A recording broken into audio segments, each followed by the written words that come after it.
Cars Keys is brought to you by TixBlitz.com. TixBlitz.com. No service fees. The price you see is the price you pay, plus shipping. TixBlitz.com. Every ticket, every venue, everywhere.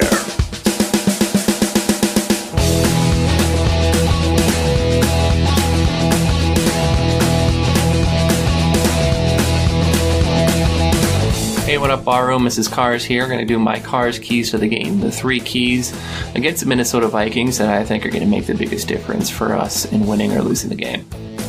We'll start off talking about Minnesota's defense. You know, Mike Zimmer has been extremely good in his time at Minnesota on third down. Last year, they set an NFL record at a 25.2% third down conversion rate. And this year, they're not a lot worse. They're at a 25.7% clip. But where they are worse is in both yardage and points, where they're giving up a few more points per game, and they're giving up roughly 50 more yards a game. And that's even with having faced over the last few weeks the Cardinals, the Jets, and the Lions, and offenses that are just absolutely putrid and awful. What you recognize about Mike Zimmer is that he's extremely aggressive in and long situations, and that starts right away at 1st and 10.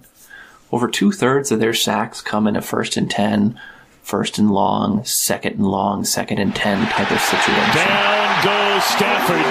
That means that they're extremely aggressive, and it all starts with Danielle Hunter.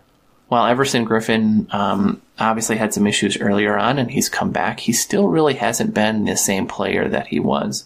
But in his absence, Hunter has become quite possibly the second best pass rusher in the NFC behind Khalil Mack. Pressure from Hunter, and Rodgers is sacked. Danielle Hunter. You have to leverage their aggressiveness against them. And I say that because if you take a look at that Rams game, and I understand that the Rams are a different offensive team than anybody, but the Rams only went 1 for 6 on third down against the Minnesota Vikings.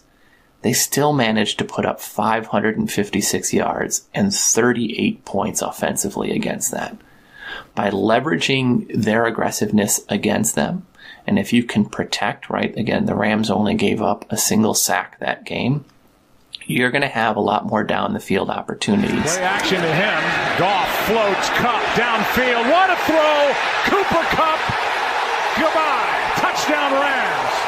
And the reason for that is their defensive backfield isn't the same. And it has a little to do with Terrence Newman's retirement, but it has more so to do with the fact that Xavier Rhodes has not been the same player he was earlier. He's getting a lot handsier. He's not as locked down as he's been. Trey Waynes, who had been a disappointment up until last year, has taken another step back and has been beaten pretty royally. And that third down cover slot has been a big problem for them. Right? So you have to take your opportunities against them, and there will be those, and those will be early on in the game. So make sure that you're not in third and long is always a good idea no matter what team you are playing against, but realistically it's even more important against them. Use that competitiveness, that aggressiveness against them early on. My second key is where you can really look to do that against. You know, Minnesota has been really bad at covering tight ends this year. Kittle from San Francisco went 5 for 90. Jimmy Graham went 6 for 95. Zach Ertz went 10 for 110. And even the Arizona game, Seals, Jones, and Gresham combined for 6 catches and 95 yards. Off the play fake. Josh Rosen gets time, puts it up deep, and it is caught by Seals Jones, the tight end. While their linebackers are really good in defending the run, they've had a lot of problem with that tight end slot. Now, against other teams, when you talk about probably the LAs and a little bit of the New Orleans, right, that third spot may not necessarily be a tight end. It may be a third wideout. That's the struggle. Where their nickel is, and quite candidly, whoever's across from Xavier Rhodes, that's where your mismatch is. I'm very hopeful for an Adam Shaheen return, because I believe a Trey Burton and Adam Shaheen kind of tight end, dual tight end set is going to be a nightmare for the Vikings. They're not going to know what to do. They're not going to be able to key in on a Sims or a Broniker, right, knowing what they're going to do. Both of those guys aren't up to the same level, but that's going to give us a tremendous advantage. And that doesn't even begin to go into, right, your Anthony Miller or Tariq Cohen, guys that they just don't have an answer for in the defensive backfield. And that takes nothing away from Harrison Smith, who may be the best safety in the division. But that's where you're going to really have to attack, is that tight end.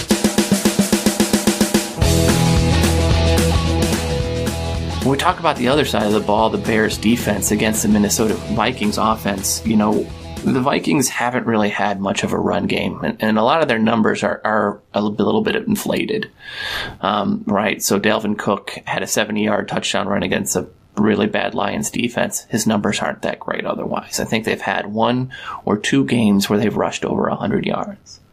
Normally in every football game, what everybody tells you is make a team one-dimensional, and I think Minnesota, for the most part, does a good job of doing that themselves. The line, while it hasn't allowed a lot of sacks, is very problematic. But the key to this is stopping that passing attack. And everybody knows this. I'm not saying anything that's this wow moment. I've never thought of that. But when you really look at it, it's 2 guys. It's Thielen and Diggs. If you take actually receivers 3 and 4, which is Rudolph and Laquan Treadwell, if you add their yardage together, you just barely beat out Stephon Diggs.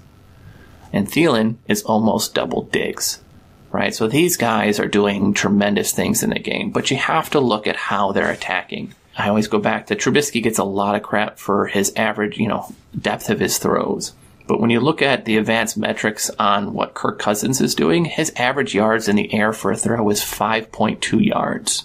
We talk about yards to the stick, right? Where he's completing passes, are they at, the stick being the first down marker? Are they before the stick or after the stick? He's actually got a negative 1.5 yards to stick number, meaning he's throwing the ball. If it's a 10-yard first down, he's throwing it at 8.5. Trubisky is over on the 10.